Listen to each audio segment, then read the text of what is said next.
BFM Business. Toute l'info éco et business à la mi-journée. 60 minutes business. Erwan Maurice. Il y a eu de grosses actualités transport en cette fin de semaine côté aérien. La méga commande d'Airbus faite par Air France KLM et du côté du rail, l'ouverture à la concurrence avec l'arrivée de Trenitalia demain. On en parle de tout ça avec notre expert. Bonjour Stéphane Alberne. Bonjour. Merci beaucoup d'être sur BFM Business, président du cabinet de conseil Archery Strategy Consulting. Mais d'un mot peut-être pour commencer, Stéphane Alberne, puisque c'est une dépêche de l'agence France Presse qui vient nous parvenir et qui annonce sur la suppression des vols intérieurs courts en France que Bruxelles ouvre une enquête. On est dans la lignée de ce qui était attendu ? Oui, il n'y a pas. Enfin, c'est vrai que ça a avancé. Cela dit, on n'est pas vraiment dans la surprise, puisque il y a le droit européen avec ses directives, et puis ensuite il y a le droit des États. Et donc là, on a une interprétation de la directive européenne par un droit national qui est allé un petit peu plus loin que l'esprit de la directive européenne. Donc c'est pas une surprise, mais par contre maintenant ça devient concret. Bon, ça y est, c'est concret. Stéphane Alberne, spécialisé transport, on parle avec vous de cette commande record, un méga commande 100% Airbus réalisée par Air France, donc pour ses moyens courriers. C'est la plus grosse commande de l'histoire de la compagnie, 160 appareils au total, pour un montant catalogue de 10 milliards d'euros. L'avionneur européen ne pouvait pas rêver mieux. Oui, alors c'est une très bonne nouvelle parce que effectivement les chiffres sont importants. On parle effectivement de 10 milliards d'euros au prix catalogue, mais symboliquement surtout c'est important parce que Air France avait l'habitude d'acheter régulièrement du Airbus. Par contre, côté KLM, c'était plutôt du Boeing, et côté Transavia, donc la filiale low cost d'Air France KLM, c'était 100% du Boeing. Donc là, symboliquement, c'est vraiment quelque chose d'extrêmement fort. Avec un vrai succès aussi, y compris sur le fret, puisqu'on a une lettre d'intention pour 8 à 350, alors que le fret, jusqu'à maintenant, c'est quand même la chasse gardée de Boeing. Oui, parce que les très gros porteurs étaient historiquement Boeing.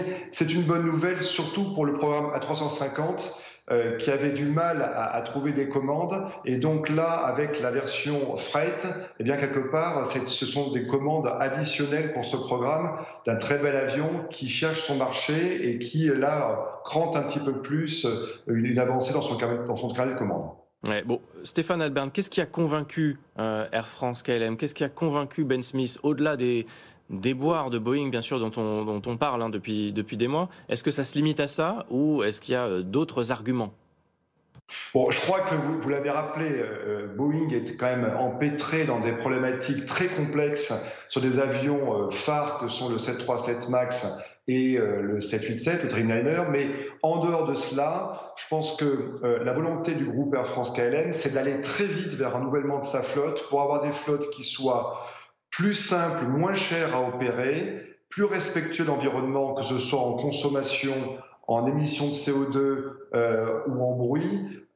Et puis, il y a bien sûr la volonté d'avoir un bon deal. Et donc, on peut imaginer que les équipes d'Airbus ont été meilleures commercialement dans cette offre globale qui est une commande record et a su faire quelque part les avancées commerciales, les gestes commerciaux pour convaincre Air France KLM. Avec des réductions de coûts en bout de chaîne pour la compagnie aérienne, c'est ce que vous nous expliquez. Est-ce que Boeing a les moyens, va avoir les moyens de riposter, ou est-ce que 2022, ça va être l'année d'Airbus ?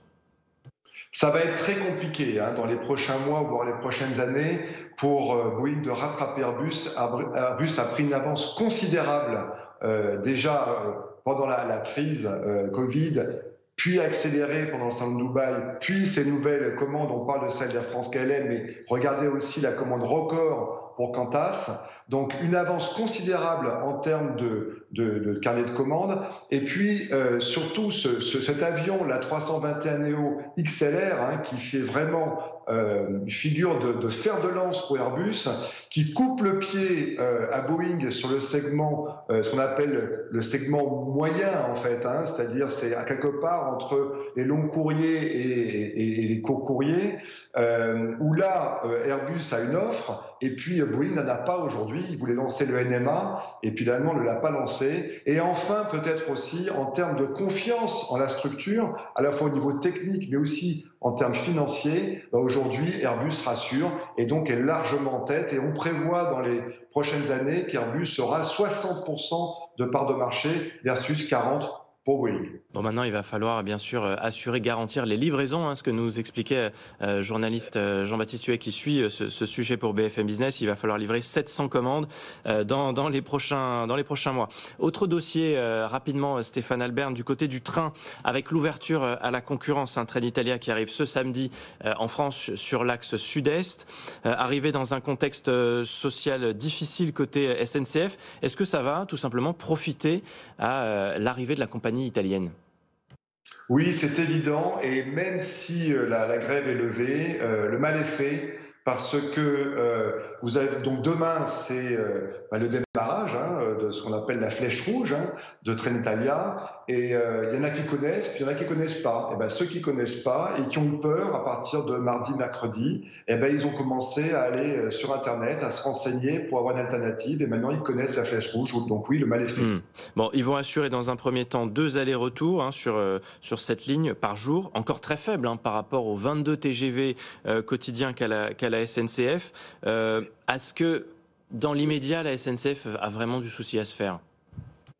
Oui, alors à très court terme, il faut quand même réaliser que ce préavis de grève levé au dernier moment, ça perturbe quand même, parce que un système ferroviaire, c'est des gares, du matériel roulant, de l'infrastructure et du personnel, et tout ça, ça se planifie, et si c'est déplanifié, on ne peut pas replanifier tout en 48 heures, donc il y aura des perturbations, notamment sur l'axe sud-est, et évidemment, dans ces conditions, même si elle est effectivement, vous l'avez dit, marginale aujourd'hui, la concurrence est là et en profitera. Ça, c'est le très court terme. Et puis, il y aura le moyen terme, long terme. La concurrence va trouver sa place, sa fair market share, comme on dit, sa part de marché.